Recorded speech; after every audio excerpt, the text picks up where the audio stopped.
This is the second episode regarding the Innovative Initiative Grant Program from the ACC Foundation. The program was created to award innovative ideas to help achieve the college's mission. Geology instructor John Moore received a $1,900 grant to purchase a drone and create virtual field trips. I first thought of this in COVID, and we had to convert, of course, to online, and I thought, oh my gosh, the first thing I lost was all these physical field trips. Oceanography, going to the beach, geology, going to Enchanted Rock, to the caves. And I said, man, if I had a drone, I could actually record myself kind of going up Enchanted Rock, stop occasionally, film myself talking about features.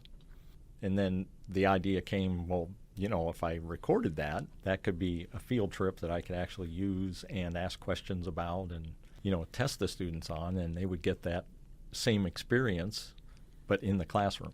And I know there's nothing that can substitute for actually being somewhere. Yeah. But do you feel like this is a sort of a supplement to your program as opposed to a replacement, or like kind of how do you feel like it fits in the grand scheme of what you're offering to your students content-wise? Yeah, definitely a supplement. First of all, now that we can take these field trips, of course, that's number one, because if they can get out there, see it, touch it, walk up the rock and realize just how tall that is. Yeah. And so the supplement part of it is, wouldn't it be nice, if I'm talking about faults in geology, for instance, and there's several places you can film those, and I can talk about them live. So I can literally play a video so that they can see the drone zooming in on features as I'm lecturing on those. So I like that because it becomes more interactive. The students are more used to getting on their phone, looking at the videos.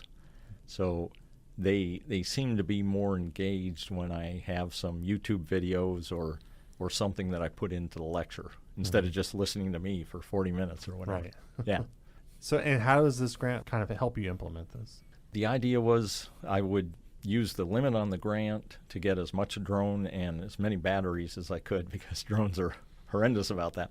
That was the idea, in saying, hey, if I could do these virtual field trips, and not only that, not just geology, not just oceanography, but also biology, and who knows what other departments. I kind of envision this and mentioned in the grant that I think this could be interdepartmental. For instance, if the art department says, hey, we'd like to film this for this reason for the art students, and once I get a pilot's license, I can fly this anywhere, anytime. And I don't mind. I love working together with other departments. So I'm looking forward to it. It's going to be a lot of fun. Vocational nursing instructor 30 Lacey received a $2,000 grant from the foundation to help pay for professional development for nursing adjunct faculty. Well, it's a really exciting conference. It's actually the Texas Association of Vocational Nurses conference. It's a yearly conference, and then they talk about exciting things like simulation, clinical strategies, learning strategies, and creative teaching strategies, which increase, student engagement in the classroom and in clinical. Can you talk about some of the strategies that you're kind of wanting them to learn? Each year it's different, and instructors come from all over the state of Texas, and they share their knowledge, their skills, evidence-based practice. They share methodologies that they have that has worked, what works, what doesn't work, and it's a really exciting conference. I'm glad that our adjuncts will be able to go. There are a lot of amazing things in clinical and didactic instruction going on right now, especially in terms of simulation. So we signed up for the grant in order for our adjunct to go into specialized training, to go to conferences, to learn about new methodologies in teaching. We believe that, students learn better when they're excited and they're engaged. So you tell me, you're a vocational instructor. You've been here for quite a while. Tell me how important that simulation is for students in the healthcare field, because I know that in every program that we have, they have a simulation component. Well, simulation takes a different approach. We can control things with simulation. We can target specific areas that need opportunities for growth. And another thing is, simulation is exciting for the students. The Upward Bound program received a $1,500 grant to help fund a love languages workshop for students. Director Robert Sanchez and advisor Maribel Beasley talked about the benefits of the program. For those that are not familiar, Upward Bound, our main focus is to assist first-generation students, low-income students, help them remove any potential barriers to make them successful and to help them prepare for college while they're still in high school. So the reason we applied for this particular innovative grant, it really came from a creative brainstorm session because as a director, and then Maribel Beasley is our recruiter / advisor / idea factory machine. And it came from a good conversation about how different everybody is in terms of how they communicate and receive communication. Mm-hmm. So with this particular innovative grant, we decided to offer a workshop based on the 5 love languages.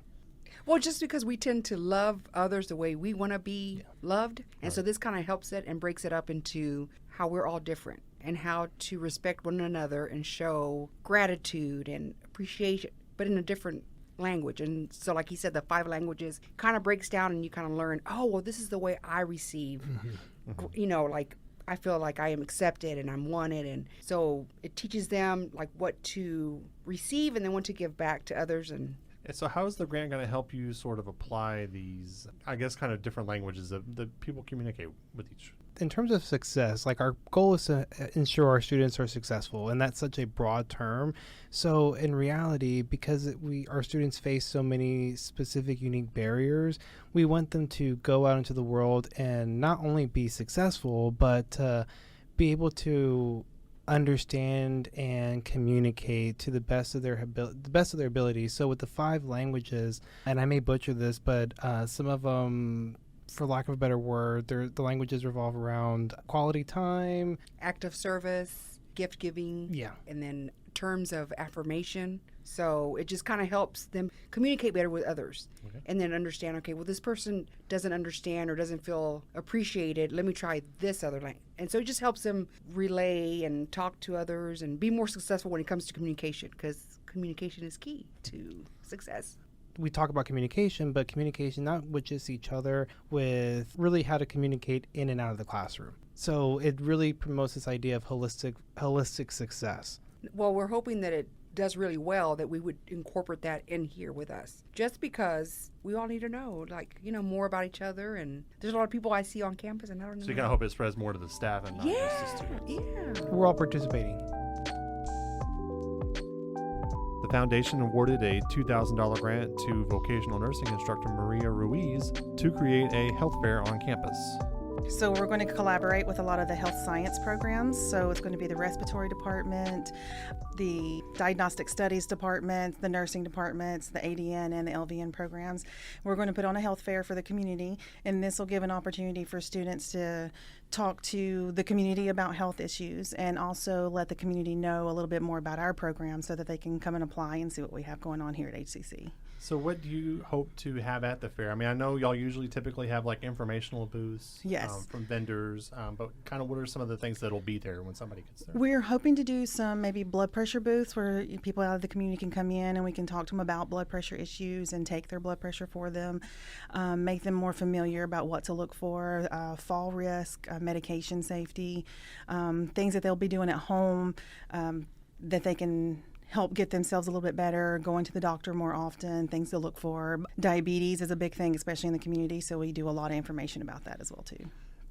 Our expectation is hopefully to do it in October. We might try to do it around the same time that the Halloween, the fall festival. Mm-hmm. So there will be a lot of people on the campus already. So that'll kind of get more people in and more people in the community know what we're doing. Usually these health fairs involve a lot of different departments. So who all else would? Yes, I know respiratory therapy is going to come in and they can talk about a lot of respiratory issues, especially, you know, vaping is really popular. So I know they talk in depth about how bad that is for you. So they're usually involved. We're also going to have polysonography there as well. And then the pharmacy department, we do have them come in as well too if they want to join. We want to get as many people from the health science department. We're talking with them now to see who wants to take part in it. So we're wanting to get them all involved, as many people as possible. Thank you for listening. For more information, visit albincollege.edu/foundation.